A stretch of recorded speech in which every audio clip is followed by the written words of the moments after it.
Just another routine mission. Why do they always say that before a mission? Of course it's routine. You haven't done anything yet. It's everything that happens along the way. The choices you make, the paths you choose, that turn the routine into anything but. Of course, that's how it started. A routine mission, answering a distress call. And look where that got me. We were testing out the Normandy, Captain Anderson's new ship, when the distress call came in. An Alliance patrol on Eden Prime had been attacked. They'd seen something they couldn't explain. And whatever it was massive. I hit the ground with my lieutenant, Caden Olenko. A good kid, loyal, by the book, with a talent for biotics. We came across the lone survivor of the patrol, Gunnery Chief Ashley Williams. A soldier to the core. Tough, disciplined, ready to take on whatever came her way. Ashley joined up with us and took us to the spot where she lost her squad. That's when we saw it. The ship. Like nothing I'd ever seen. It was massive, scorching the colony and everything around it as it blasted away.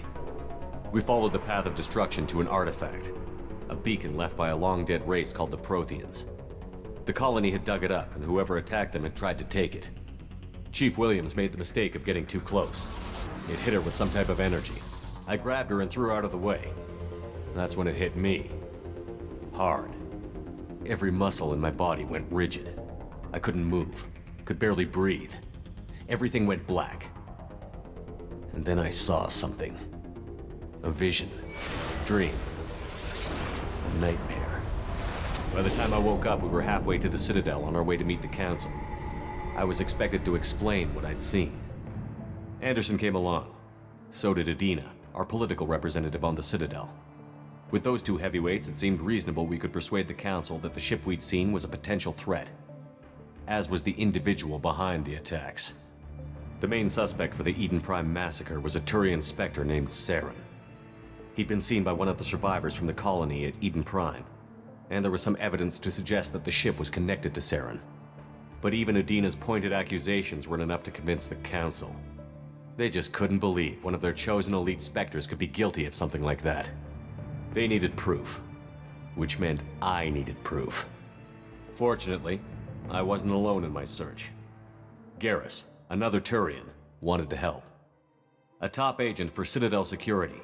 Despite orders from his superiors that he shouldn't get involved, he told me he was suspicious of Saren, and he had some useful leads.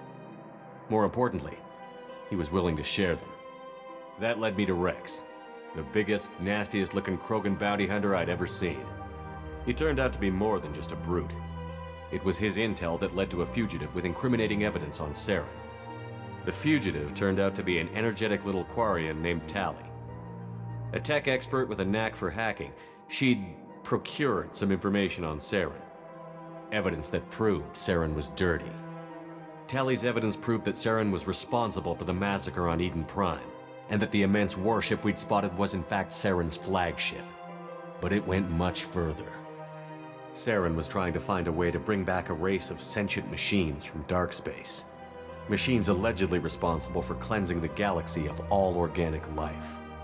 These Reapers were blamed for wiping out all life 50,000 years ago, including the Protheans, then disappearing back through the mass relays to dark space, leaving no trace they'd ever been.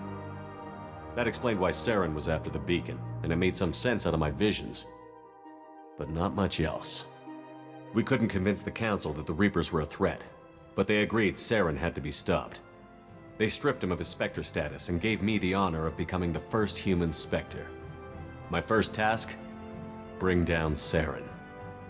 Anderson decided to stay behind, giving up his ship, the Normandy. He told me I would need it more than he would. He also pointed me in a direction. Liara, a Prothean expert, adept in biotics, and maybe most importantly, daughter of Benezia, Saren's top lieutenant. And like most Asari, as beautiful as she is intelligent, and born with a unique ability to meld with other species. Liara was able to help me decipher some of the vision the beacon had given me. Nothing concrete, but it gave me some clues. And a new appreciation for the Asari. Her technique for accessing my vision was unexpected, but not at all unpleasant. Ashley was a little concerned about the connection I shared with Liara. As commander, I knew either relationship had the potential to interfere with the mission. I decided discretion was the better part of valor, and kept my focus on our goal, finding Saren. Thanks to Liara's help, we had our next lead, Benezia. Saren had taken her to Novaria, where he'd enslaved a dangerous race of insect-like creatures, the Rachni. He ordered Benezia to use the same technique Liara had used on me to extract information from the Rachni Queen. The Queen's drones were everywhere, and they weren't happy. We had to fight through hundreds of them to get to Benezia. By the time we arrived, Saren was gone, with the information. I tried to reason with Benezia, but Saren had indoctrinated her. He had somehow acquired the ability to control people's actions and wills. Benezia wouldn't surrender, and Liara was forced to watch her mother die in her arms. And I was left with an angry, dangerous Rachni Queen to deal with. She claimed her drones would do no harm if I released her. But the Rachni had terrorized the galaxy before. I couldn't do it. I wouldn't doom an entire species for past sins. And the Queen was true to her word. She left and took her army of drones with her. With Saren's top lieutenant dead, he was quickly running out of time and places to hide. I tracked him down at his base on Vermeer, but we soon learned it was more than a base of operations. It was a breeding ground. Saren was breeding an army of Krogan. He'd found a cure for the genophage, a disease inflicted on the Krogan to prevent them from breeding and taking over the galaxy. But the Krogan Saren was breeding were slaves, mindless beasts that obeyed Saren's will. I had to destroy the base, and all its research. Rex disagreed. Violently. Rex wanted the genophage cure for his people. I tried to convince him to help me destroy it, that these Krogan weren't real. But he wouldn't back down. Fortunately, Rex is smarter than he looks. He realized this wasn't the way to help his people, and that Saren was the real threat. When we finally got to the center of the base, I realized just how close Saren was to completing his plan. He was already in communication with the Reapers. Sovereign, Saren's flagship we'd all assumed was just a ship, was a Reaper. It spoke to me, threatened me. I could feel the menace it had for every living thing. It wanted me dead. It wanted us all dead. And I knew it was capable of doing just that. What I couldn't understand was why Saren would help it. But there was no time to think about it. Sovereign knew where we were. We had to destroy the base and get the hell out. I split up my team in 2 squads, sending Ash with one and Caden with the other as a distraction.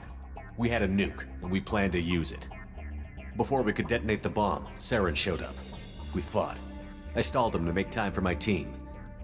And in talking to him, I realized the truth. It wasn't Saren who was indoctrinating everyone. It was Sovereign. The Reaper. And Saren was in deeper than all of them. He tried to convince me he was still in control, said he found a way to reduce the Reaper's influence, but he was kidding himself. Or believing the lies Sovereign was telling him. Before I could convince him to stop, he ran, leaving me just seconds to extract my squad mates. I tried, but I wasn't fast enough. I could only save one of them. Ash was a good friend, and a great soldier. But I had to choose, and I chose Caden.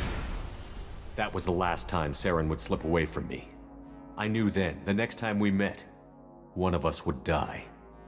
With my team mostly intact, we chased Saren and his army to Ilos, a long-lost planet that had once belonged to the Protheans. As we prepared for what we knew would be a desperate fight, I spoke to my crew. We were just one ship, against Saren's growing army.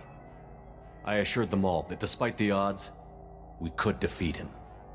I'd never tell anyone, but I had my doubts. Leaving Ashley behind had hardened my resolve, but revealed a soft spot in my defenses.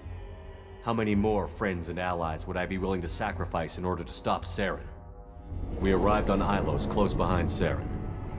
Once on the planet, we discovered a Prothean databank that helped me put the final pieces of my vision together.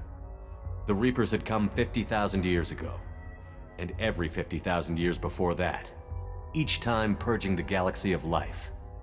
The Protheans had fought and died, like every species before them. But a few survived long enough to leave a parting gift. The Protheans had discovered that the Citadel was the key to controlling the mass relays. By sabotaging the Citadel, they found a way to close the relays to dark space, slowing the Reapers' return, giving us the time we needed to find a solution to stop the Reapers once and for all. Saren knew this. He was leading his army to take control of the Citadel and re-establish the relays to dark space, bringing the waiting Reapers here to destroy us all. We followed him to the Citadel. It was intact, but heavily damaged. He had caught the Council fleets by surprise, and they were only now regrouping.